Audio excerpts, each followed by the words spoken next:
अस्सलाम वालेकुम वरहमतुल्लाहि वबरकातुहू। मेरी प्यारी बहनों, माँ और बेटियों, आज मैं आपसे एक बहुत अहम सवाल पूछना चाहती हूँ। अगर आपको अपने बच्चों के लिए सिर्फ एक चीज मांगने का मौका मिले, तब क्या मांगेंगी? दौलत, अच्छी नौकरी, शोहरत या बड़ी गाड़ी? मेरी प्यारी बहनों, अगर बच्चे के पास इल्म और समझ हो तो अल्लाह की मदद से वो दौलत भी हासिल कर सकता है, इज्जत भी और कामयाबी भी। इसीलिए अल्लाह ताला ने कुरान में अपने महबूब नबी मोहम्मद सल्लल्लाहु अलैहि वसल्लम को ये दुआ सिखाई, रब्बी जिदनी इल्मा, ऐ मेरे रब मेरे इल्म में इजाफा फरमा। पूरा कुरान में अल्लाह ताला ने नबी सल्लल्लाहु अलैहि वसल्लम को इल्म बढ़ाने की दुआ सिखाई। ये इल्म की अजमत को बयां करता है। माँ बच्चे की पहली उस्ताद होती है। बच्चे के पहला मदरसा उसका घर होता है और इस पर घर की पहली उस्ताद उसकी माँ होती है। बच्चा बोलना, चलना, सोचना और समझना सबसे पहले माँ से सीखता है। अगर माँ इल्म वाली होगी तो बच्चे का जहन भी रोशन होगा। इसीलिए सबसे पहले हमें खुद भी सीखने की आदत डालनी होगी। बच्चों को सवाल पूछने दीजिए। कभी कभी बच्चा पूछता है, मम्मा अल्लाह हमें देखता है, चांद हमारे साथ साथ क्यों चलता है, नमाज क्यों पढ़ते हैं? और हम कभी गुस्से में कह देते हैं, बहुत सवाल मत करो।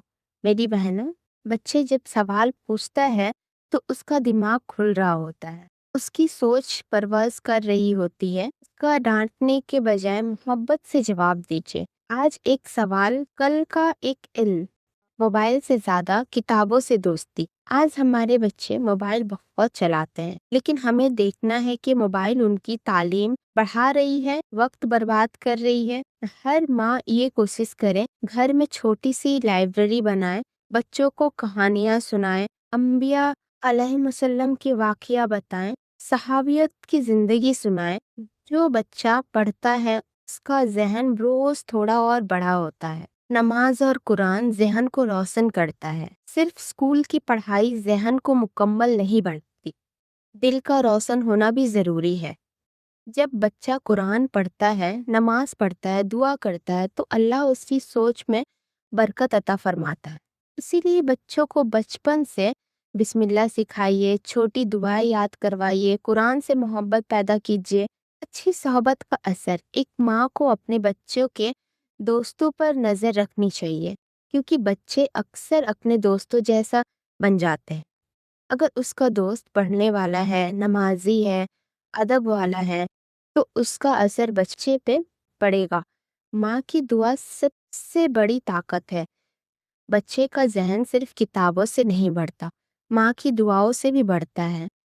हर नमाज के बाद बच्चों के लिए दुआ कीजिए, या अल्लाह मेरे बच्चों को इल्म नफ़ी अता फरमा, या अल्लाह उनके जहन को रोशन फरमा, या अल्लाह उनके दिन और दुनिया दोनों में कामयाबी अता फरमा। अगर हम अपने बच्चों का जहन मजबूत बनाना चाहते हैं तो उन्हें अल्लाह से जोड़िए, उन्हें कुरान से जोड़िए, उन्हें सवाल पूछने दीजिए, उन्हें किताबों से मोहब्बत सिखाइए। इसके लिए रोज दुआ कीजिए और हर रोज ये दुआ पढ़िए, रब्बी जिदनी इल्मा, ऐ मेरे रब मेरे इल्म में इजाफा फरमा।